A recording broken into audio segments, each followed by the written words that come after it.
Welcome, everyone. Thank you so much for joining us here this morning. We are leaving just a minute or so to let folks join, and then we will be kicking things off.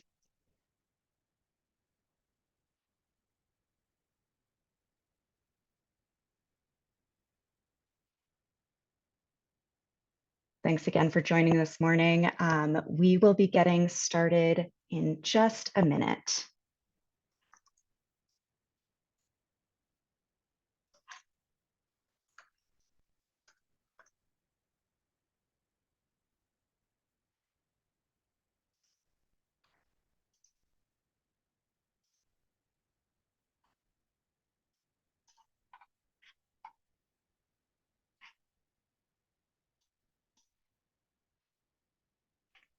All right. Welcome, everybody. We'll be starting this presentation now. I'd like to welcome the Senior Director of the Climate Finance Access Network and the Islands Energy Program at RMI, Leticia Demares. She will be providing opening remarks for this session. Over to you, Leticia. Thank you, Denali, and welcome everyone. Thank you so much for joining us today for our webinar, the latest on setting the new climate finance goal, what should be decided at COP28. Everybody is probably very busy preparing for Dubai, so we are very grateful you joining us today. My name is Leticia Demares, and I am the Senior Director of the Climate Finance Access Network, or CFAN, which is hosting today's event. We are joined today by a distinguished group of finance leaders and negotiators and friends in most of the cases for a discussion on one of the most important ongoing negotiation at the UNFCCC, the new collective quantified goal on climate finance, also known as the NCQG. And we are very honored to have you all today with us. CFAN has been coordinating a project called Informing the NCQG since the start of 2022 with generous support from the government of Germany. This project seeks to provide science, evidence, and equity-based input to inform the conversation around setting this new goal. As part of this project, we have produced a series of technical papers you can see on the screen right now on some of the key topics of consideration for the negotiation process. You can find all those papers on our webpage, which will be linked in the chat. This project is delivered in partnership with several organizations, including Climate Analytics, the Climate Policy Initiative, the Global Center on Adaptation, the Climate Finance Group for Latin America and the Caribbean, the Open Society Foundation, Oxfam, and South of North. Now, to provide a little bit of context, as many of you know, in 2009, developed countries committed to a collective goal of mobilizing $100 billion per year by 2020 to support mitigation and adaptation action in developing countries. This goal was formalized at COP16 in Cancun, and later on at COP21 in Paris. It was reiterated and extended to 2025. You have heard about the 100 billion goal every single year since this goal was adopted, every year measuring and debating if the mark was reached. In a letter recently, the governments of Canada and Germany, who have been monitoring progress towards the 100 billion, assured that they are confident that this goal will be met this year in 2023, which would send, of course, a positive signal to all parties. So while extended the 100 billion goal to 2025, parties decided also in Paris to set a new goal from this floor of 100 billion. At COP26 in Glasgow, an ad hoc work program was launched to initiate the deliberation of setting this new goal by 2025. The work program will have to conclude its work by 2024. So we are in the last stretch of this process with 1 year remaining. As part of this, 4 annual technical expert dialogue known as the TEDs and 1 annual high-level ministerial dialogue will be convened from 2022 to 2024. So far, 7 of those TEDs and one ministerial dialogue have been held, and the 8th TED and 2nd high-level ministerial dialogue are scheduled to take place in Dubai at COP28. The NCQG negotiations are multi-layered, of course, and we expect that this new goal will be more complex in nature and feature different qualitative and quantitative elements to respond to needs and priorities of developing countries. The NCQG is also very much linked to other major negotiation items at COP28 and beyond. With the conclusion of the work of the Transitional Committee on Loss and Damage Fund, the Global Stocktake at COP28, the discussion on finance as an enabler to climate ambition and action will be of the highest importance. In today's discussion, we aim to get to an understanding of where we are at in this process with regard to the technical work on the NCQG, what progress have been made this year, and what could be and should be decided at COP28 to ensure a successful outcome next year. During our panel discussion, our guests will share their views on the process, including the TEDs and the ministerial dialogues, and how the deliberation from these technical and political spaces can be appropriately captured and incorporated into a decision.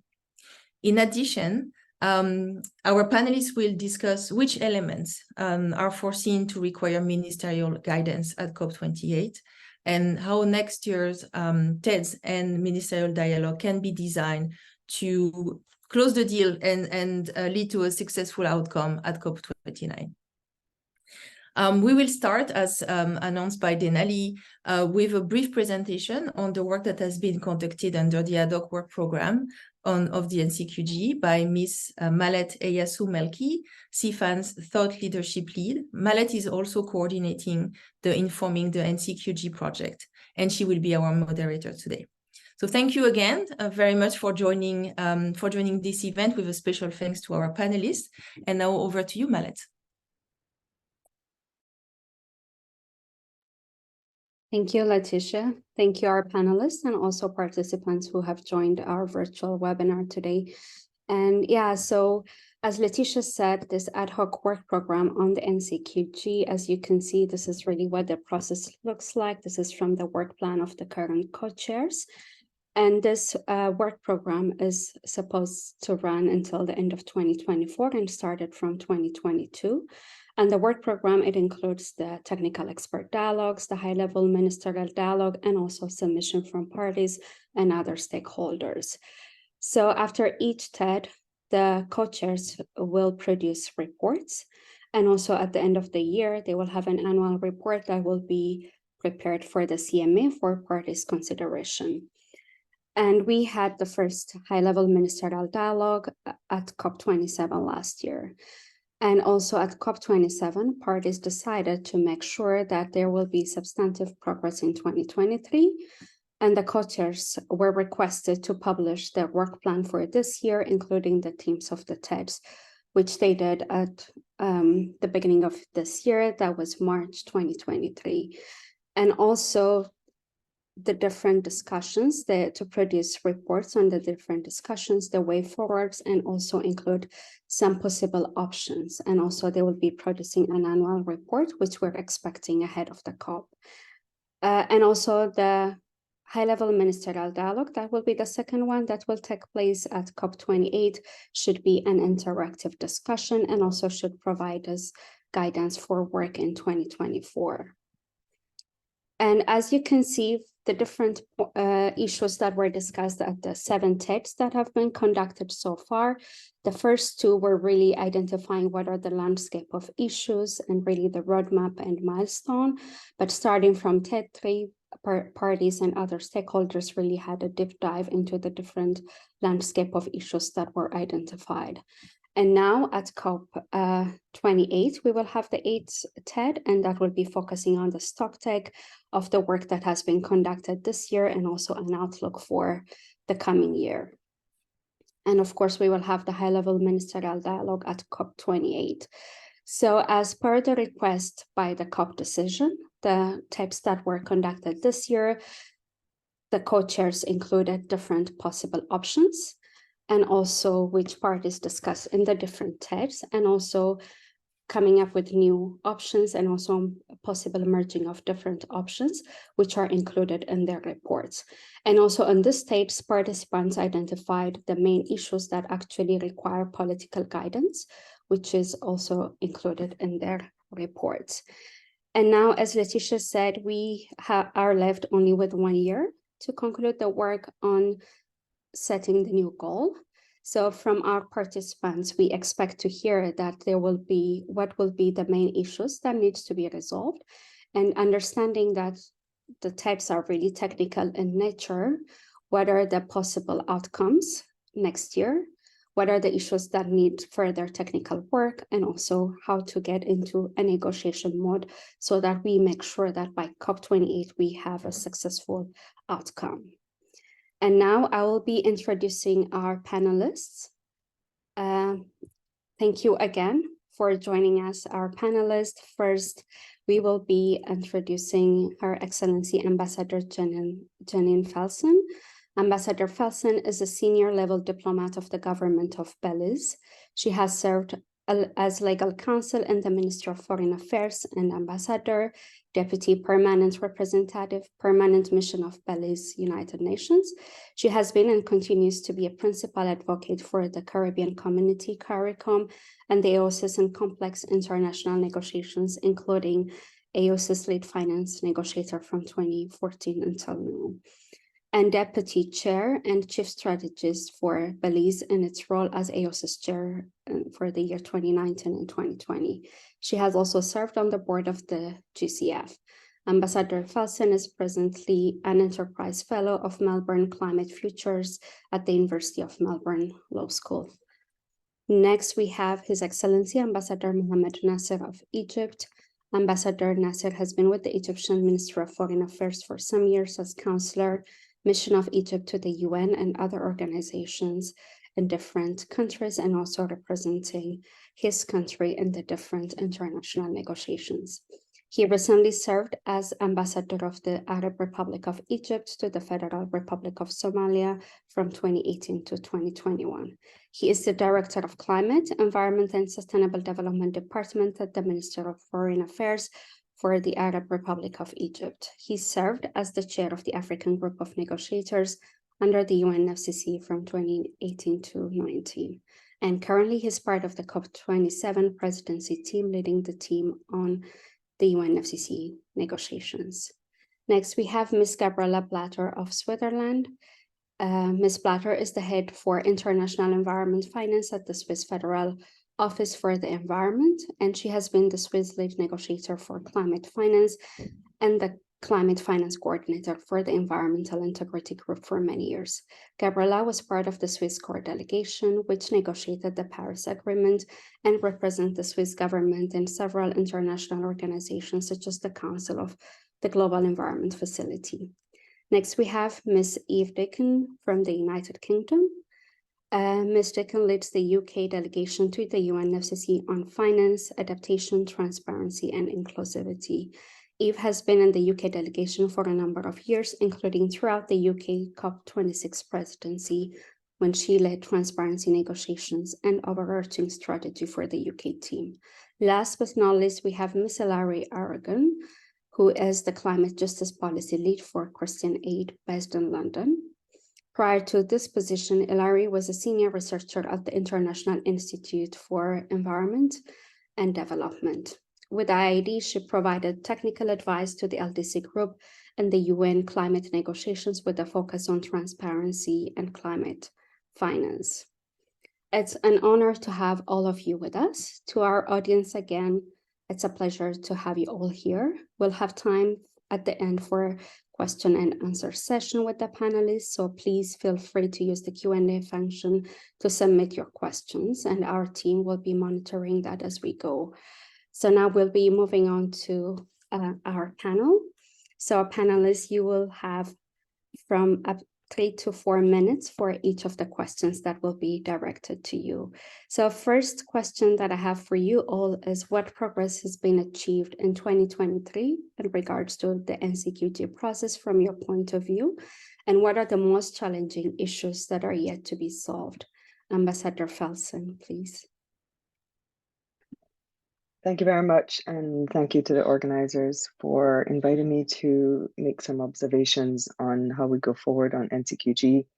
I think in general, in terms of process for the NCQG, I think we've seen, as you pointed out already, Malette, a better structure with more focused discussions around potential options. But there are still a lot of options still to be further refined, and around which we will have to coalesce in order for us to have an agreement on a goal next year. And I think it's, as you rightly pointed out, that is a technical process. And so as a technical process, it can only guide to a certain extent what the goal could look like. Ultimately, the decision on what the goal will be is going to be political. I think what we've seen as what has to be resolved still, we don't have a clear sense of structure of the goal. And I think this is something that is very critical, given that we have to, as I mentioned, coalesce around specific options, at least in terms of the NCQG. And then in terms of the substance, there are already, and I think those lines have been drawn quite a while back on the issues that will bedevil this process until we come to an agreement at the end. And this certainly goes towards the question of the quantum, the contributor, and the relationship between this discussion on climate finance in relation to Article 9 versus, or as well as in relation to Article 21C. I'm going to leave it at that. Thanks, Malette. Thank you, Ambassador Felsen. And next, Gabby, please. Thank you, Malette, and thanks for the invitation. Several of the things that Janine just was saying, I can fully support. I think last year was very helpful in terms of structuring the process in such a way to really create this space for frank exchange on very concrete issues and better starting to understand each other's positions and points of views. And it was like a good open format to do so, I think. It was sometimes a bit all over the place, but it was still, I think, more helpful than the first year we were trying to organize ourselves. And I think last year was really much more concrete about options and topics and issues and so on. And I think now everyone has a pretty good understanding of where the variety of issues lie and what those options could be. And now we'll have to change gears once more, I think, moving forward, to move from this, like, it's not a random list, but very long list of various of options towards a decision text that can be agreed in 2024. And there's some things the technical level can do, I think, in terms of structuring options, in terms of moving from bullets to text, in terms of having concrete things that ministers can deliberate about. But it's also quite clear that we'll need ministerial engagement, political engagement, not only at COP next year, but earlier on, because it is a super mega political decision. And also the way mandates are written and how people prepare for COP, you start drafting the mandate and so on, and then the cabinet decides on the mandate, and then countries come with a negotiation mandate to COP. If you have ministerial engagement prior to COP, then that can influence the way the mandate is written. Whereas if you don't have that, the mandate is primarily written based on technical advice. And personally speaking, I can say that probably the space to maneuver, if it's just that, and ministerial engagement comes later on, the space of a negotiation mandate will be much more limited. So for that reason, I think it's helpful to have earlier on ministerial engagement, and we'll have to embed that somehow in the decision for this COP, because the structure of the process has been so detailed described that if we don't adjust it, it will just continue the way it is. So if we really want to change it, we have to engage on that now. That's definitely something we'll have to think about, and very open to hear about others' views and ideas of how that could be done and how we could arrive at this draft decision text at COP, knowing that whatever we have there will probably not be a clean text, but it would already be something that takes us closer to where we will have to be able to land by the end of the COP of next year. Thank you. Thank you, Gabby, so much. Ambassador Nasser, please. Thank you so much. And just following the lead by my colleagues, both Ambassador and Ambassador Felson and Gabby, I think what we achieved this year was like the building process for the new goal, and this was mainly one of the main requests that came from many countries, especially from developing countries, in looking at the lessons learned from the 100 billion. Because in the 100 billion, the question has always been like, where did this number come from? We didn't have a process. There was no, the engagement didn't happen. So I think the whole process of building up to the new quantified goal is, I think, going in the right direction, which is having a very thorough work program or a process and technical discussions that will take us and build up the different building blocks for an outcome that would come at COP29. And I think part of that was, of course, technical expert dialogues, which we had, I think, now 7 of them, and also the ministerials, which were also part of the mandate. And we had the first ministerial focusing on NCQG was in Sharm el-Sheikh, and there is a report on the deliberations that happened at the ministerial. So those were, and they still are, the building blocks. What did we achieve this year? I think we, as Gabby and Ambassador Felson have mentioned, we have moved from the generic approach of let's outline and map what we should be doing into a focused approach into what is the quantitative and what is the qualitative elements of the expected goal, what would be like the sources. And I think this is more in-depth discussion that we started having this year, and I think this will take us to the next phase, as was mentioned and very focused by Gabby, that the next phase on deciding figures, this comes usually with a political dimension. It is always a political process.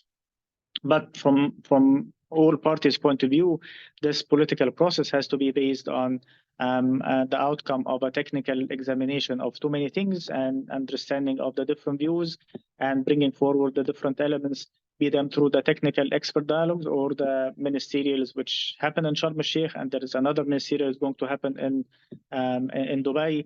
And with this all ingredients, I think we'll be moving forward into a more focused discussion next year. It is always also important to highlight that the outcomes of the discussions of the first leg last year, and then the discussion by almost 60 ministers when we were in Sharm el-Sheikh, were the ones who put forward the different elements into moving to the phase that we had this year, that highlighted the elements of what the co-chairs have planned their work program into. And I think we expect that also the discussions and the outcomes of the 4 technical expert dialogues plus the ministerial will be the ones paving the way moving forward and for the next year, which is the crucial year to have the new quantified goal. So those are the elements. What we have achieved is a lot on substance. What we have achieved is a lot of understanding. But I think also a final point that I would like to bring here is this goal will be also linked to the outcomes of the GST. So we'll be looking at those elements moving forward together. I stop there and back to you, Mahla. And thank you so much for the invitation to join with you this very interesting webinar. Thank you. Thank you so much, Ambassador Nasser. Yeah, next we have Eve, please. Thank you, Maled, and for the invitation to speak at this really interesting panel, and to all of the organisers for inviting us today. I agree with a lot of what's already been said by my fellow panelists. To reiterate that so far we have made some interesting progress at the technical level, and throughout 2023 in the hands of our TED co-chairs, we've had useful exchange of views on all of the issues that you set out earlier in the presentation, Violet. And these discussions have helped us to lay the groundwork for hopefully constructive negotiations at COP28, as now we have a good idea of the views on the table. In terms of the challenges, I think it's hard to say what the most challenging element is, as everything is still on the table, and many elements of the NCQG are interlinked, both within the NCQG, but as Ambassador Nasser just said, with other negotiations that are ongoing at COP28.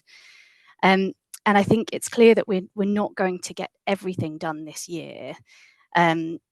Some elements of the NCQG will need to be discussed in 2024, but to help us overcome the challenges posed in the negotiations this year, I wonder whether it's worth keeping in mind some guiding North Star points, which are that we should be seeking to maintain the clarity of Article 9 commitments, that any change from the 100 billion paradigm is not a shift in commitment. Second is to consider how we move from the billions to the trillions, and also ensure that projects have the greatest possible impact on the ground. And third to consider will be how we meet all 3 long-term goals of the Paris Agreement, including through the NCQG negotiations. We think this is quite a pivotal moment in deliberations on the NCQG. We've had a couple of years of build-up of technical discussions, and now we need to make some progress. And we need everyone to come to COP28 with the intention to make that progress and try and discuss what we have on the table at the moment. And I think if the negotiation space ends up being a low trust environment, it's going to be difficult to have the constructive and ambitious discussions that we need to have at COP28 to unlock progress in COP29.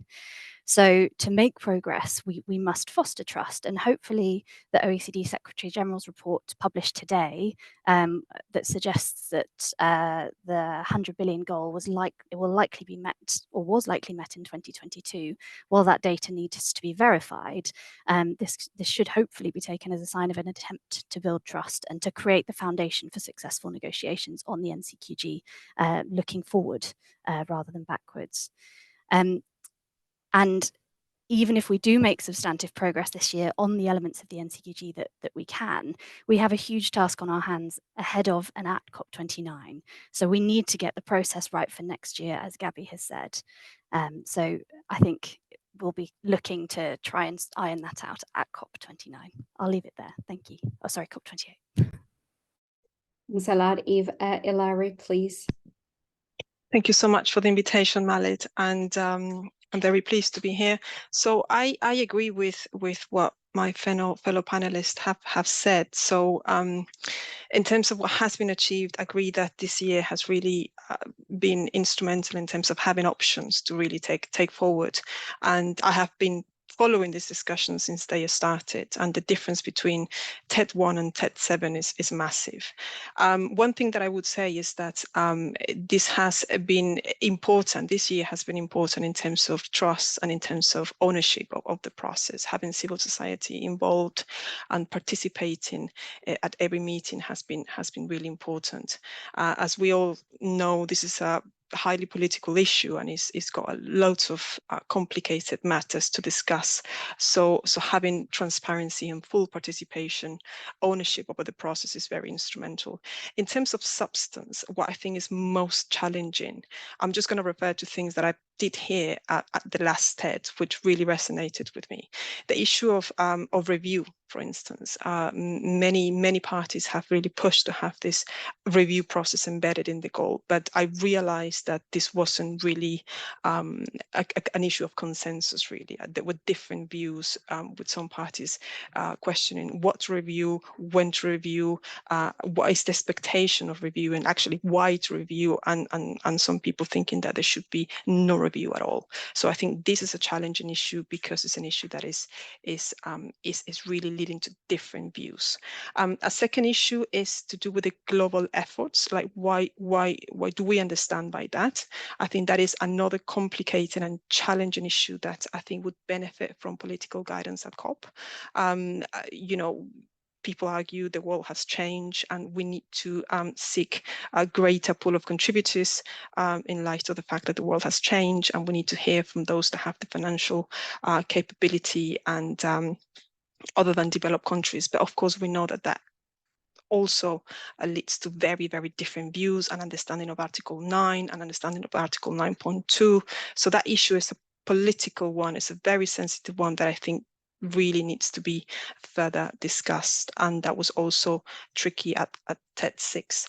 A third aspect that I think is challenging is the issue of non-state actors, and because in view of the magnitude of resources required to meet climate needs, people have been talking about the need to expanding the pool of contributors, and that also leads to very different understanding about who contributes, legal implications of that, accountability issues, and what really can the role, can the private sector, what really can, what role should they really have? So it is an issue that has been contested and is quite also problematic in discussions because it's quite polemic. So again, that is another challenging issue, I think, that could benefit from political guidance and further direction going forward into the next and final year of discussion. So I'm going to leave you there. Thank you. Thank you so much. It's great to hear that most of you have actually felt like there has been much progress this year, especially as compared to last year. And I think also going forward, we have to look at the substance and also the process itself. How do we frame next year, or how do we structure our work next year so that we get to COP29 and have a successful outcome by then? And I think going to the next question, what is your expectation for the NCQG at COP28? You all have touched upon, I mean, if you have said it clearly, there is really interlinkage in all the elements, I could say, of the NCQG. So what could actually we decide? I mean, process is one thing, and also substance-wise, what could possibly be decided at COP28? And also what elements of our, like the NCQG decision should have? And also what are the inputs that will be required or needed from ministers, particularly at this COP, so that it will set us on the right path for the successful outcome at the COP. So Eve, I give the floor to you first now. Thanks, Marlet. Yeah, I think a really good question. And I want to be quite clear that we're hoping to achieve substantive progress at COP28. An outcome that sets a strong procedure this year is required, but on its own, that is not enough. So we'd like to start building the structure of the goal. And we think if we can do that this year, if we can make some progress on this at COP28 in 2024, we can then turn our focus to what goes inside the structure of the NCQG. And we think, based on the work that we've done over the course of the year, we are in quite a strong position to make some decisions on some of the elements of the NCQG this year. So we would envisage an outcome with two operative parts. The first, a bit of guidance on how to structure work over the course of 2024 to ensure that we do reach agreement at COP25. And we think that this should consider three different tracks to recognise that discussions should be taking place at the most appropriate level. So we'd consider continuing continued technical dialogue and some technical negotiations, and then the third track being political decision making and bringing that in at the most opportune moments. And the second part of the decision that we would see would include substantive elements that could guide negotiations as they continue next year. And I think reaching this will require an ambitious and progressive approach from everyone, and also a bit of pragmatism given just how much is up in the air. But that being said, we think that those elements that could be included in this substantive part of the decision this year could recognise that certain elements that should be taken into account in the goal, including, for example, that country-driven strategies and the priorities of needs of developing country parties, and especially those that are particularly vulnerable to the adverse effects of climate change, should be taken into account. We think that goal could recognise that the goal should enable progress beyond previous efforts in finance mobilisation. Second element we consider that could be up for discussion this year are identifying what flows are included within the NCQG. We believe that the goal should scale up all financial resources that support developing countries, including public, private, and other sources, to achieve the long-term goals of the Paris Agreement. And third, I think it could be useful to discuss this year what timeframe we're working towards with the goal. And we understand there are several options on the table at the moment, but from my perspective, a long-term qualitative aim could be complemented with short-term quantitative goals to help us all keep on track. Some of these issues I've listed are likely to be very contentious, and some of those will probably need to be discussed by ministers, while some of the more technical elements could hopefully be progressed with technical discussions. I'll stop there. Thank you. Thank you so much, Eve. And yeah, so I think other panelists, when you also come in, please, you can comment on what the other panelists have said, and also if you agree, and we can also build some consensus already here going towards the COP. So now, Ambassador Nasser, please. Thank you so much. And I think some elements were mentioned between challenges and between the expectations. I mean, like answering the previous question and this question, you can build an idea of what would you expect in a decision. So our expectation, or from my point of view, what we need is that we need to distill what we had on the technical level. So we had the framing at the first year, we had the technical discussions in the second year, and now we should be shifting into moving from the generic discussions on the qualitative, quantitative sources into more distilled, focused discussions that would allow for, I would assume, options, very limited options. So political level will kick in, or politicians will kick in at the end of COP29. But with that, I think there are also some elements that we need to work on and agree on. If the outcomes that coming out this year from Dubai have specific targets within the GST or otherwise, I think there is a need to have this understanding that the NCQG will be also reflecting on that. So we have a major outcome coming out this year with the GST. If the GST is focused, which is partially or mainly forward focused, if it is really focusing on delivering specific outcomes, be it in the mitigation or the adaptation or the loss and damage or even the renewable energy or energy efficiency, then the NCQG has to be responding next year on what will be there to provide. And in this, I think this is the outline that I think should be there. And what would be also the other element of it is what kind of timeline or time frame or a period that we are focusing on. So if we are looking from GST to GST, or should we be looking up to 2030, or is it like, as was just mentioned, it is beyond 2030, but with some elements that will come beforehand? I think those are elements that we can provide through a discussion in the ministerial roundtable that will allow for a decision that will have more streamlined, focused discussion next year. If we're talking about a GST to GST, timeline is different than if you're talking about the 2030. If we are linking it to the general GST outcome for the 2050 and the 2030 and 2035, this is totally different than linking it to expected outcomes in energy, for example, or in the global goal on adaptation or in the loss and damage. But I think all of those are gives us the ingredients of what should be the decision coming out of Dubai. So we are not deciding on a figure. It's not the quantity itself, but the elements that will allow for next year focus discussion for achieving or for reflecting on, as the heading says, it's a new quantified collective goal. So it has to be quantified, it has to be collective, and it has to be a goal. So a goal usually is a timeline, is like within a time period, and it is a figure or figures that we can work around. So those are I think are the elements that we should be working on. And the expectation at COP28 is to confirm that when we discuss finance goals, it is with the same political commitment that we discuss the mitigation component. It is the same political commitment when we discuss the adaptation component. It is the same commitment that we have seen in the loss and damage. So the finance component, which is not only a trust building process, but it is a main catalyst for delivery, has to be reflected at the same level of commitment on the political side, and also at the same level of detail or the same guiding elements of details that we want to see moving forward. So what inputs are needed for the ministers and the ministerial roundtable at the COP?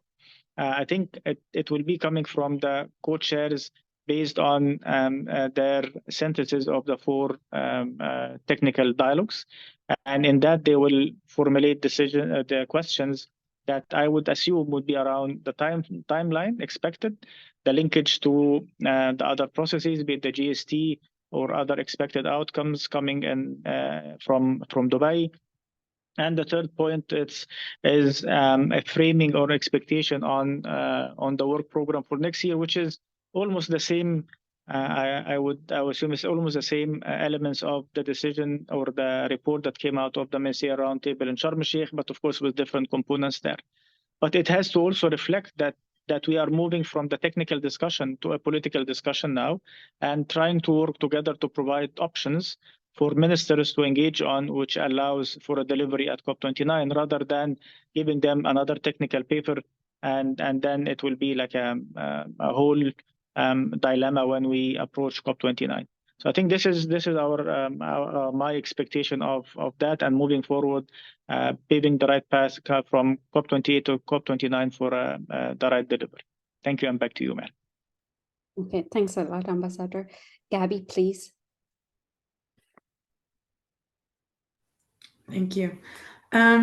Reflecting also on what others have said so far, I think in terms of the structure of the decision, I would support what Yves was saying with there would probably be elements speaking to adjusting the process to underline exactly what Mo was just talking about. I think we probably agree that we want where we want to arrive at COP29, and that ministers need concrete options or decision text to work with. The question is, how do we best get there? And there, I think we also need some time. We'll have quite some time together over the next few weeks, I think, at least Janine, Mo, even myself, and many others, to discuss on what needs to be adjusted in order for us to be able to arrive at that point at COP29. When do we need to get ministerial involvement? What do we expect from the technical process to deliver? When? To whom? And I think that's all captured in that element that Yves was referring to as the procedural parts of the decision. In terms of the substance, we would also, we are ready to engage and possibly arrive at the first substantive elements to be agreed upon, knowing that from the technical expert dialogues, we know positions are very far apart. So I don't know if substantive elements will be landable. I think Yves and Mo were referring to the timeline. And yes, personally, I do think it's kind of a chicken and egg question. Some say if you set the timeline now, that immediately impacts the quantum, of course, because depending on the timeline that will affect, that's also what Mo was saying in terms of expectations from GST timelines, and then how does that reflect in the NCQG timeline and so on. So I think there is a certain linkage aspect to that. And so there's some people who say, let's set the timeline now so we know in what framing we are to set the quantum. And others are saying if we set that now, it might limit us too much in terms of flexibility of where we want to frame the quantum. I think we'll need time to discuss in Dubai in order to better understand where or what could be landable around that. Also, the reporting and monitoring wasn't mentioned by anyone yet, but I think in terms of the TEDs, that was the one area where we were probably closest together. So maybe landing something around that in terms of recognizing that in the 100 billion, we didn't have that. And there was some miscomfort, I think shared miscomfort of all about this, and that we would want to change that for the NCQG, and capturing that substantively might help. And in terms of structure, if it's possible to agree on a basic structure of the goal so we understand what the content is we put into the structure for next year, but understand the structure of the goal. If that's agreeable this year, I think it would move us a big step forward in terms of limiting the space of what we have to negotiate.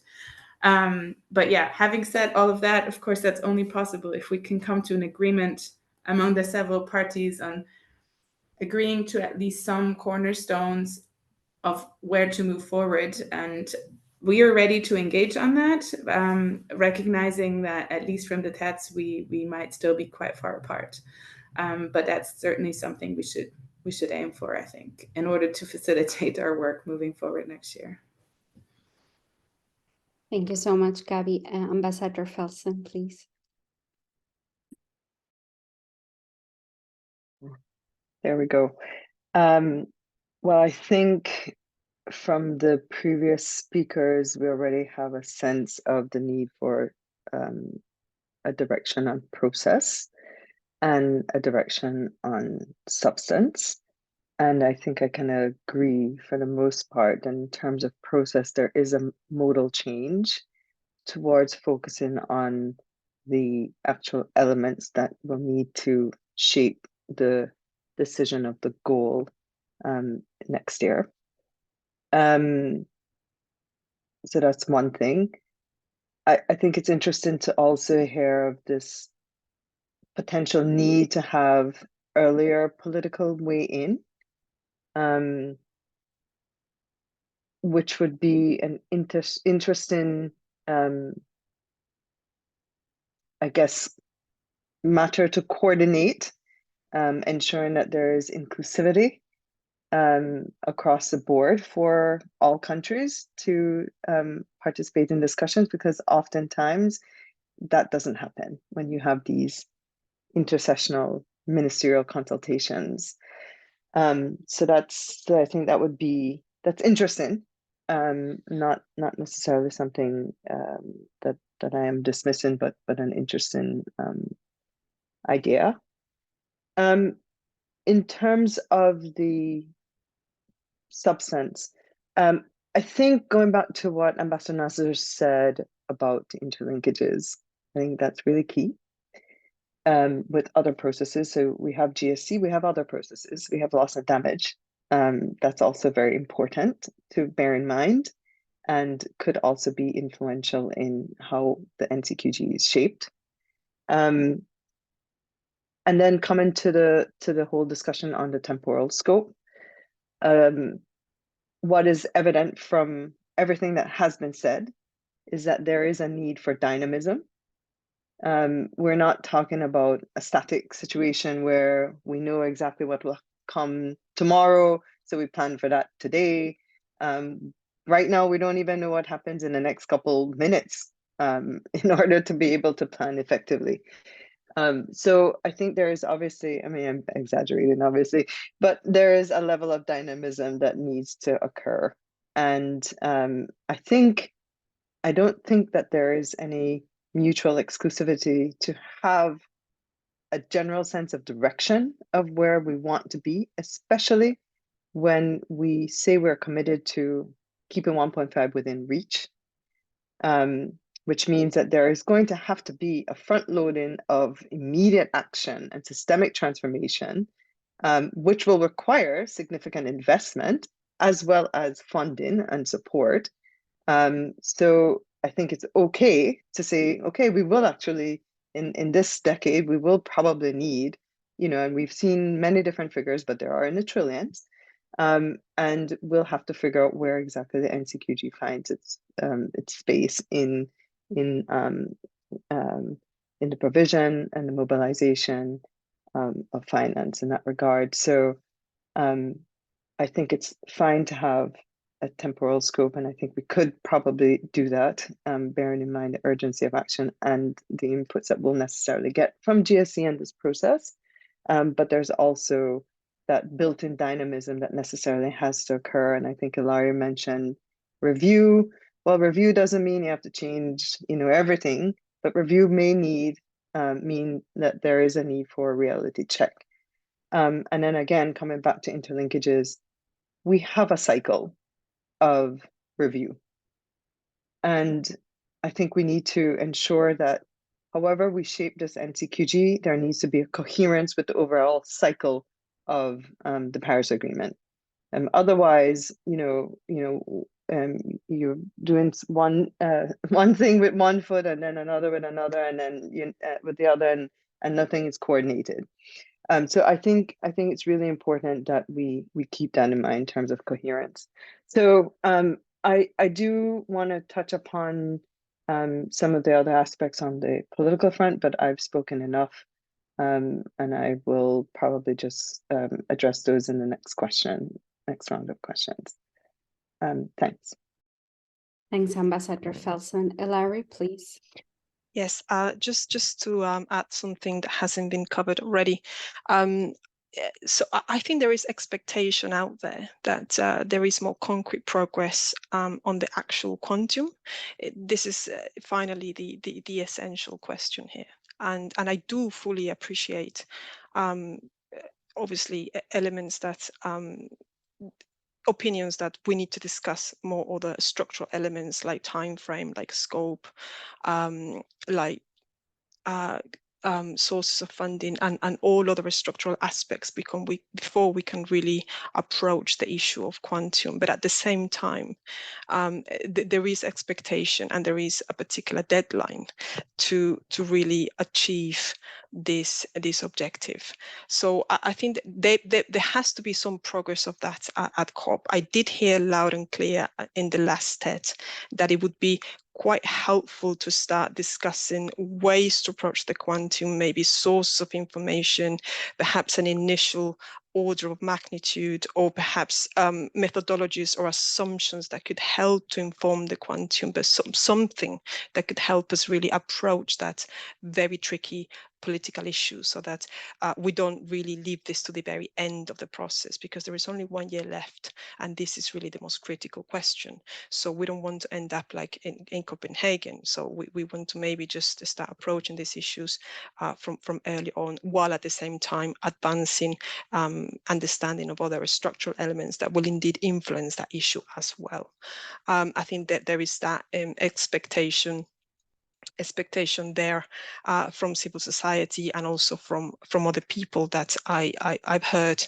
I was in Tech 6 in June this year, and I remember I was facilitating these working group discussions, and there were people precisely arguing this point, and people insisting that we can't really discuss quantum before we know with clarity the structural elements, the kind of pillars that would really sustain the goal. But then there was apprehension and anxiety about going into circular discussions, like really delaying these discussions, because those are difficult discussions as well. So that we can't really end up with the most important issue to be discussed and rush last minute.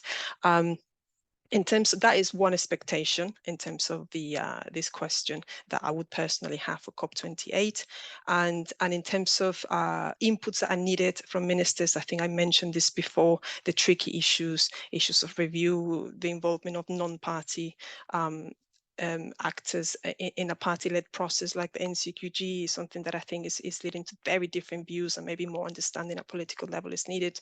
The issue of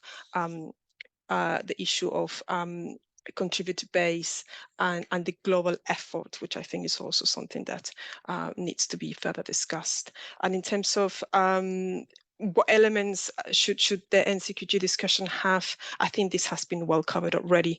But I think one thing that is probably quite key is to have clarity about the modality that will guide discussions forward to the last year, because the modality has worked really well this year, but this really needs to change, because there has to be a text-based discussion, something that can really capture options clearly, so that can help us to streamline one by one and so on. So thank you. I'll leave it there. Thank you so much, Hilary, and thanks everyone for your inputs. And I think going to the last set of questions for this panel, I mean, you all have touched upon it, but really for next year, how should we design the TEDs? You all have said it's technical. There are still some issues that can be resolved at the technical level, but of course, the technical discussions do not necessarily negotiate, but how do we make sure all the options that are being discussed are streamlined, narrowed down in this technical expert dialogues, or is there any other way we can capture the discussions in a negotiation format going forward? So how do you think the TEDs and also the high-level ministerial dialogues, which Gabby you also mentioned, to have like the ministers get them engaged, not to wait till like the last ministerial dialogue next year, but also to already engage them. So how do you think this should be designed? And also you can touch upon the format. I know it has helped a lot, the format in the last text, but also going forward, how do you see that? Ilari, I give the first.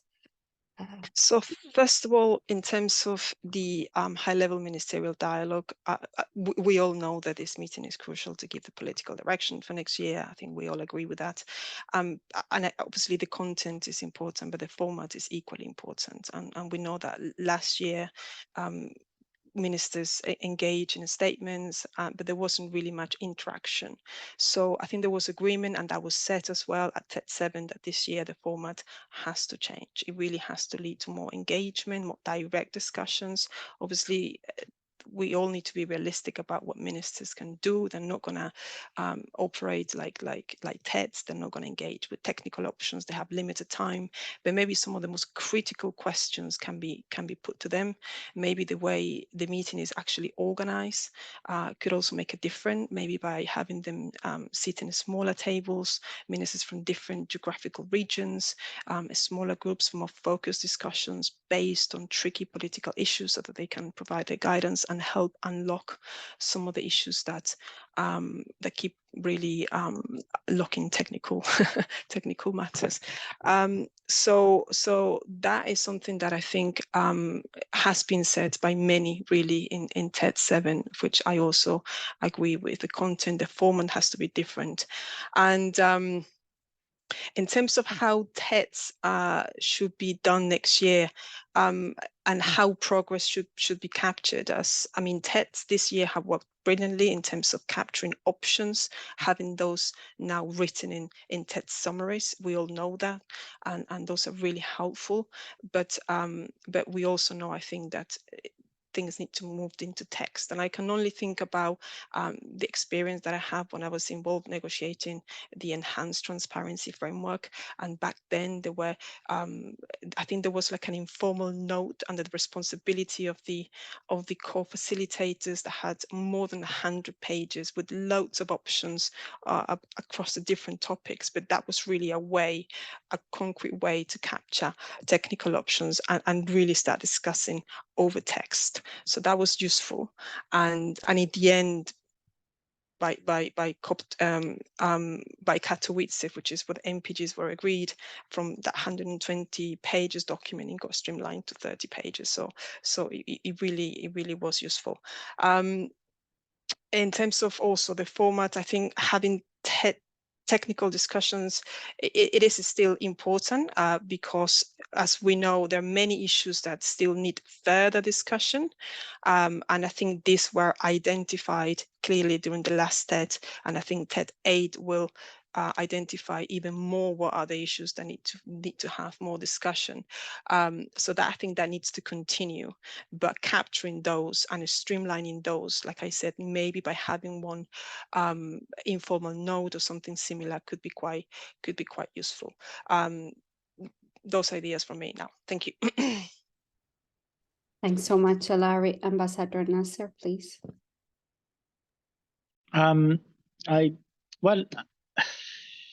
So I don't know. I mean, like the thing is, it depends on what will be the discussion in the ministerial meeting. So and how it goes. The ministerial discussion, the ministerial roundtable will be able to respond to questions, and it will be important to hear and check with the two co-facilitators the questions that they're going to provide.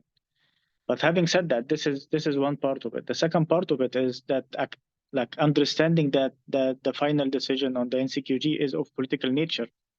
Then there is a need to elevate the discussions at a certain point and elevate the process at a certain point to be also on the ministerial level. And we have had those processes now established in our negotiations. So if you look at before Sharm el-Sheikh, we identified loss and damage as one of the main elements, and we had two ministers doing their consultations and trying to bring forward some of the ideas.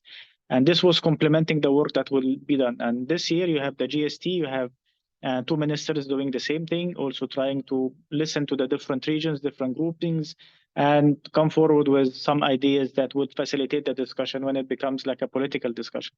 So I think this would be like another way of considering the process, the outcome that will come from the Ministerial Roundtable plus the report by the two co-facilitators, together with their work plan. This will give us a direction on the engagement. But at a certain point, and I would assume like by mid next year, there will be a need to have an additional parallel process, political ministerial process that would facilitate bringing views. And then it depends on the incoming presidency of the presidency of COP29, how they want to take it forward, because this will be one of the main deliverables at COP29 or the main deliverable at COP29. So there will be also a lot of emphasis or a lot of responsibility for the presidency, the incoming presidency of COP29, to build the success of and the legacy of their COP. Nobody wants to have this as a failed COP or a COP that did not deliver on the NCQG, so they will be doing a lot of that. But with this two in mind, I think there is a need in next year to start discussing quantums, focus on a quantum and deliverable. So it is not just not just a figure, but what do we need to deliver against this figure? And I think this is what I meant on saying what we agree on the GST, what we agree on the loss and damage, what we agree on the on renewable energy would have to be reflected backwards into what is needed to deliver on that, both at the global level but also at the developing countries level, because this is the part of the ambition that is very important. So I think those are I would assume the main elements that we want to see, and we hope that between the report of the co-facilitators, the Ministerial Roundtable, and their work program, this will allow us, and knowing of course who is the presidency of COP29, this would allow us to move forward on some of the items there. Back to you. Thank you so much. Gabby, please. Thanks. Yeah, well, we don't really have a presidency for COP29 yet, do we? Fortunately. Another challenge. But yeah, I agree. Of course, this would be on the top of the agenda of the incoming COP presidency for COP29, since it will probably be one of the key deliverables of that COP. So we'll see who that is. In terms of how to move in that direction, I think I was reflecting on it before and where we probably agree on procedure-wise where we want to land. The question is how to get there. Ilari was reflecting on informal notes that were used in past processes. That was helpful, I think. We'll have to find some way of capturing progress moving from one meeting to the next, be that through an informal note, be through draft decision text that keeps being amended.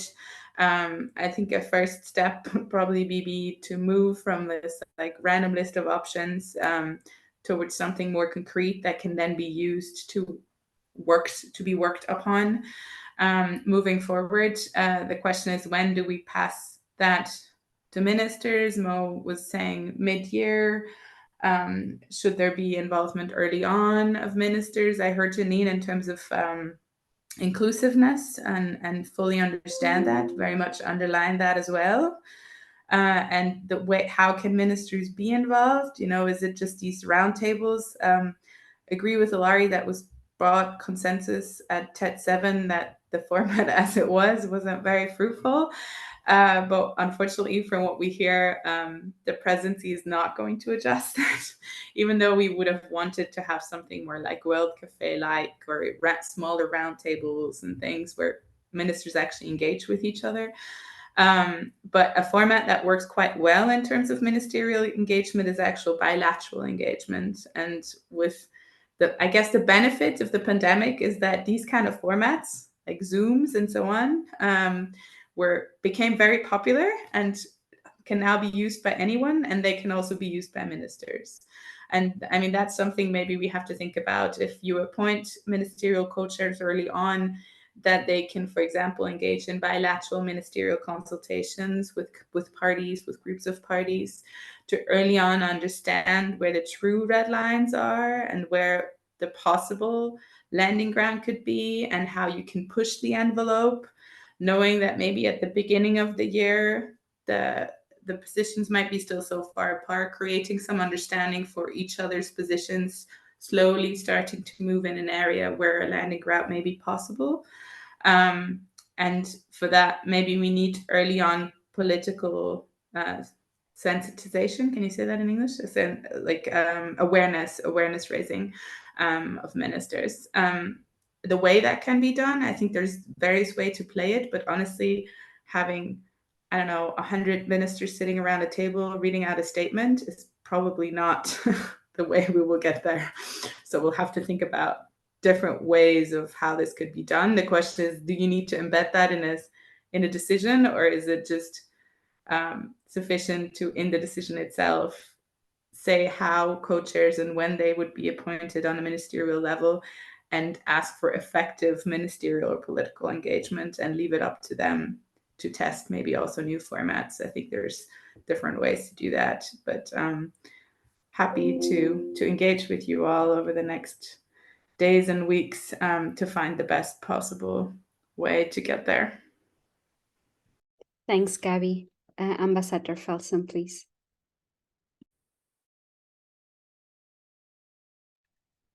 Sorry, I keep losing my cursor because I have two screens open. Yes, so I hear the concern about how effective interactive ministerial dialogues are. Listen, I've been involved in multilateral processes for 20 years, and we've always had that question. Second, I think really critical in these discussions is engaging the right ministers. So a minister of environment will not be able to engage on these topics. And I think that's going to be a really key issue, and this is organizational. To pick up on a point from Gabby, do we need to actually, say what we want in a decision? I think ultimately the president of a COP conducts the COP, and they have the flexibility to do and make the arrangements as necessary. But having something in the decision can't hurt. But it's not necessary. Regarding the TEDs, the nature of a TED, technical expert dialogue, it's not a decision-making space. So in a sense, that's a good thing, because as Ilari pointed out, we kind of want to have some ideas of elements that could go into a document that doesn't feel binding. It's a bit of a drawback also, because then we don't really have a link into the technical negotiating process, which would typically be through these intersessionals like SBs. And so it leaves still a lot up in the air. So that's something that may be useful to consider, is how that gets linked into an actual negotiating process, because we're not in it, there's no draft decision that necessarily can be recommended from a TED. It could be, maybe, in an informal-ish note, but ultimately the pen lies with the co-chairs in that regard. So I think that's just a note. I wanted to go back to your question 2 on the high-level ministerial dialogue expectations, because rightly said by Ambassador Nazar, what exactly happens next year will be determined by what happens this year. So I think there are some critical points to be had, whether it's in the WCAS, the Climate Ambition Summit, or in the actual high-level ministerial dialogue. I think there has to be an overall understanding or acknowledgement of the ambition that's needed, the finance that goes hand in hand with that ambition, the gaps. I think the GSC sets it up to be able to acknowledge that there are these gaps. and that the UNFCCC process has a critical role in supporting addressing those gaps, especially as it relates to climate action and climate responses that are contemplated under the Paris Agreement and the Convention. And I think that type of acknowledgement needs to be made. So in regards to mitigation, in regards to adaptation, in regards to loss and damage, those are sort of the acknowledgements that have to come out from any type of ministerial engagement at the high level, at the summit or at the actual roundtable. And then I think there needs to be signaling that occurs through those engagements, signaling of the urgency, signaling that we're keeping to commitments, signaling that there's a need for systemic transformation, including in the financial systems. I saw a question raised around the SDRs and what and whether or not that's being discussed. A signaling that the goal needs to respond to the developing country needs and priorities. And we already heard Eve speak about the need of the importance of addressing country-driven strategies and another aspect of that. And I think in that regard, then we can already get an acknowledgement of what this goal might be able to start being shaped up to be structurally, without pinning down a minister or ministers to one strict paradigm. But it would be helpful to have that type of acknowledgement and that type of signaling within the context of the framework convention and the Paris Agreement. I think that's really important. And just one final point in terms of the high level engagement, I think getting to the point that Gabby, I actually think that we should hear what the no-go zones are already now, because that helps with how we approach our discussions next year. So if we can actually get that done in this discussion, then that really does give a good signal and a push for the technical space. I'll leave it at that. Thanks. Thank you, Ambassador Felsen. Eve, please. Thank you, Malit. I think a few very quick reflections from me, because a lot of what I wanted to say has already been covered. I think, as others have already said, making sure the modality of discussions over the next year is fit for purpose is going to be very important. Even if we do manage to make some progress and some substantive progress at COP28, we're going to have a huge volume of work to get through. And we could design the most perfect process, but it won't succeed unless we have some substance on paper this year. We need to start pinning down at least what the options are, what the parameters are that we're working within, because that will help us to guide the discussions at all levels throughout 2024. In terms of the interplay between ministerial discussions and work at the technical level, I think timing and sequencing is going to be really important. We will need ministers to, as Ambassador Felsen said, kind of signaling at the right time, unlocking the discussions that then can take place at the technical level, giving the negotiators what they need, whether that's guidance, whether that's a push, a reminder of why we're all here, to do that legwork at the technical level that can get then passed back up to ministers as appropriate as we narrow down the options, to try and make sure that the ministers are guided in their focus as far as they can be. It's about identifying the right conversation to take place in the right forum with the right people at the right time, and then making sure there is a feedback loop going on between all of those levels to make sure that the discussions are making progress rather than going round in circles. And I want to reiterate what others on the panel have said. We need to continue making sure this process is as inclusive as possible, and to make sure observers are continue to be brought into the process wherever we can. I think in terms of the content for what we need to discuss next year at the technical level, but so next year's TEDs and any other processes that might be established should be informed by the negotiations at COP28. However, we'd I think consider that quantum and quality could be really usefully discussed at the appropriate level and in the most constructive space over 2029. But we will be guided by throughout 2024 and the run to COP29. But we will be guided by the negotiations that happen at COP28. And I think Ambassador Nasser highlighted earlier the significance of the global stocktake outcome that we're hoping to achieve at COP28. And we think actually this could be a really important element that could be ripe for consideration by ministers, potentially having their encouragement to consider the lessons learned from the global stocktake outcome, and to encourage negotiators to pick up the forward-looking elements identified by the global stocktake as critical to ensuring that the NCQG is fit for purpose, and supports the implementation of the Paris Agreement and meeting those goals. I think a final point from me is with all this in mind, it could be useful for the high-level ministerial dialogue to take place ahead of COP29 next year in order to give time for parties to take into account those outcomes from the discussions and to take ministerial steers on board. And I think obviously it would be ideal to have some strong leadership by the COP29 presidency, whoever that might be, who, speaking from experience, can create the spaces to bring together the right people to have the right discussion at the right time. So hopefully we can reach some outcome at COP28 that gives us that guidance that we need at COP29. Thank you. Thank you so much, everyone.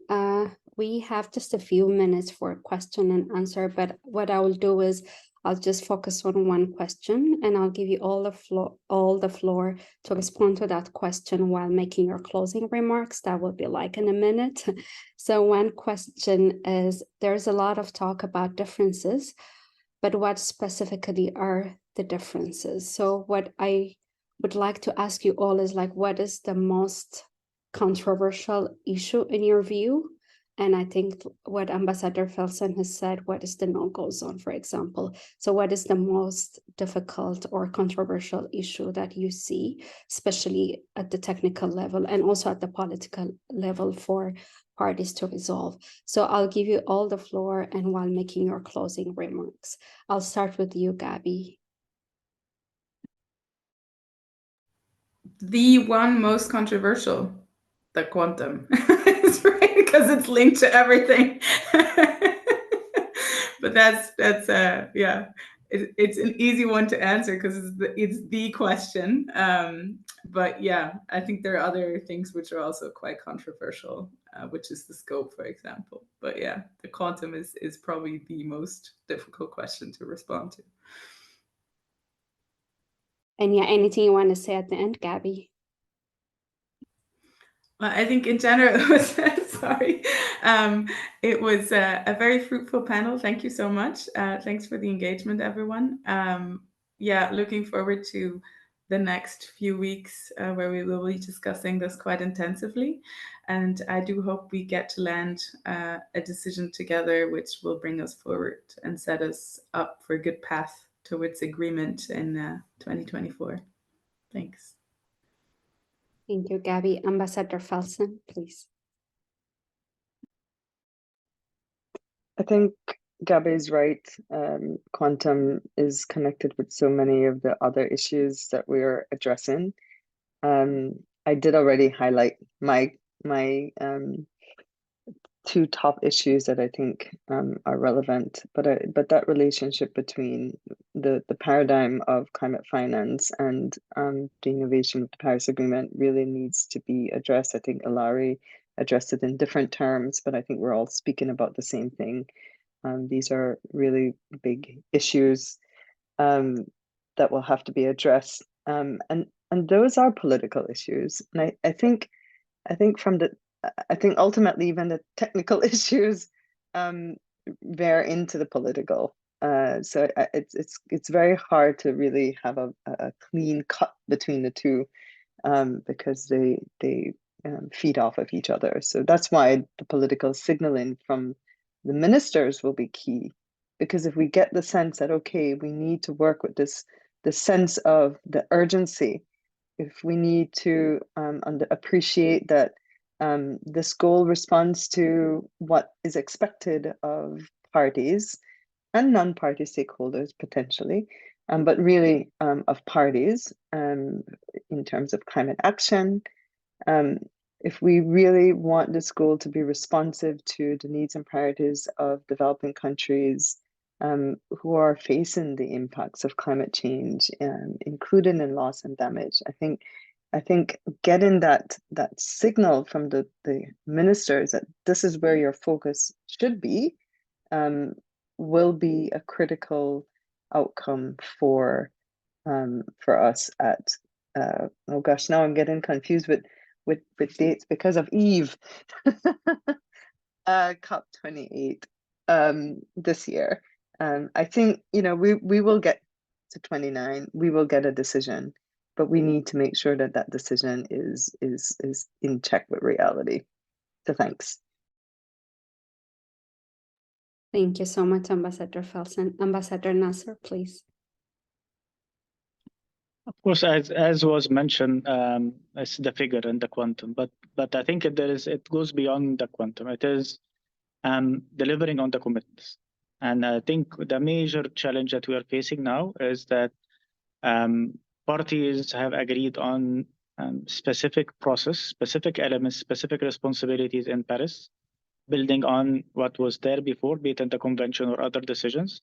And now there is an attempt, or there is no political will, not enough political will to deliver on what was agreed to.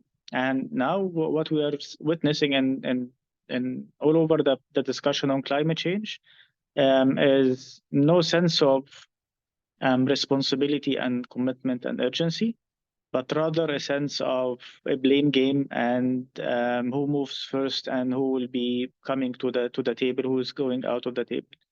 And it is a big challenge. And let me say that it was very clear when we were negotiating in the Transition Committee for Loss and Damage. And that's why you don't have a scale coming in the recommendations of the loss and damage, which, although it was a very clear request and very strong position coming from developing countries, yet the outcome does not have scale. And this is something that we need to be aware when we go in the discussion on the NCQG. So NCQG is not what is only to be delivered, or it is expanding the contributor base or sources or whatever. It is having, I don't know, I want to put the right word, having the political will and the responsibility to come forward and say, yes, we agreed to this in Paris. Yes, we agreed to build on 100 billion. Yes, we are going to respond to the challenge of climate change, as Ambassador Janine have mentioned. And we are committed, or we are going to work to deliver this number or this figure or those figures that will expecting them to deliver specific outcomes and allow the developing countries really to play their fair share. And in that, the concern is that that there is no understanding of how much developing countries are already paying now from their own budgets and pockets for climate change, and any move towards like ignoring this and trying to come forward with all these different iterations of it is global, it is flows, it is whatever, will make it a very big challenge and will have an impact on the delivery in general, and the very limited and thin trust. And I hope that in the NCQG, when we end up at the NCQG, we don't end up similar to what happened in the TC.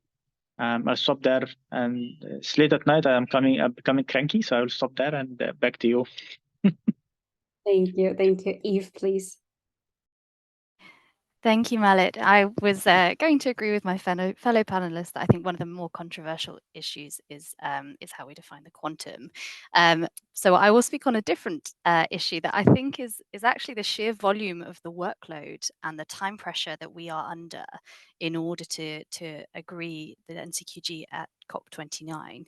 We need action and we need trust among actors that will help us to keep 1.5 degrees in reach during this critical decade. And that trust will be reinforced by an ambitious NCQG that can be agreed at COP29, ideally with some robust reporting, as Ambassador Nasser has just pointed to. So I think that will be a real challenge for us, just because we are short on time. So I think we need to make the most of the time we have at COP28 for a constructive discussion, and hopefully we can design a process that gets us to where we need to be at COP29. And I look forward to engaging with everyone more over the next few weeks on this. Thanks. Thank you, Eve. Ilari? Yeah, I think I agree with all. I think that the quantum is just the most critical issue here. But maybe just to end with something that I feel is not polemic. I feel that it's something that everyone has agreed on, and I've been following this discussion since TED 1, and it's about the need to enhance access to climate finance, because we can come up with a very ambitious goal, but that doesn't mean anything if this is not really reaching the people that need it. So I think, and going back to the point that Ambassador Felsen made, it is about the signals that this process can send to the highest level to highlight some of the systemic issues out there. Many countries have highlighted the challenges in accessing climate funds from the multiple bodies and institutions of the financial mechanism. But I think this process, of course, is not going to send guidelines. Of course, it's not going to do that, but it can send signals to really streamline, harmonize, and make easier access to finance for the poorest countries. So I think that could be part of the qualitative principles of this goal, or access could be embedded as part of the structural elements of it with a minimum floor, or anyway, technical issues can be discussed later, but just I just wanted to finalize with that point. So thank you. Thank you so much, Ilari, and thank you so much, everyone. So yeah, today, as we reflected on the process so far and what should parties decide at COP28 for a successful outcome next year. So our panelists made a number of key observations. They all have agreed that much progress has been achieved so far in the process, especially this year, in terms of the structure and discussing on concrete options that will put forward the process at COP and also next year. As we all have agreed, TEDs have been a critical part of the process, and our panel has noted that this year is crucial. And also for next year, the TEDs should be structured and focused in order to reach a meaningful outcome. Ambassador Nasser has observed that the outcome or the process going forward for next year will really depend on the outcome of the high-level ministerial dialogue and the outcome at this COP. And the second part of this is really also to understand the final decision on the NCQG will be of a technical nature that has all those processes that were established in our negotiations. This was also complementing the work and also trying to listen to the different conversation and the different rulings and also different initiatives and considering the processes and outcomes that would come from the ministerial facilitations. And also on the immediate work at COP28, Ms. Gabriela finds that parties should find a way to capture progress moving from one meeting to the next one, and also to move from a random list of options towards a more concrete to move us forward. And also to make sure that we engage the ministers as early as possible. And Eve has also suggested a few elements that could be already decided at COP28. In terms of the expectations, the high-level ministerial dialogue at COP28, Ilari has narrowed it down to points, including substance and also formats. And going forward, Ambassador Felsen has emphasized the need for direction on process and also substance for next year. And now, I would like to thank you all for joining us and thank you to our panelists for bringing their insights and expertise to bear. We will be producing a series of technical papers, so please follow us. And you can also find in the chat our website, cfanadvisors.org. And yeah, have a wonderful rest of your day and hope to see you all soon and definitely see you at the COP. Thank you so much, everyone. Thank you. Thank you. Thank you. Bye. Thank you. Bye-bye. Thank you. Bye. See you soon. You all.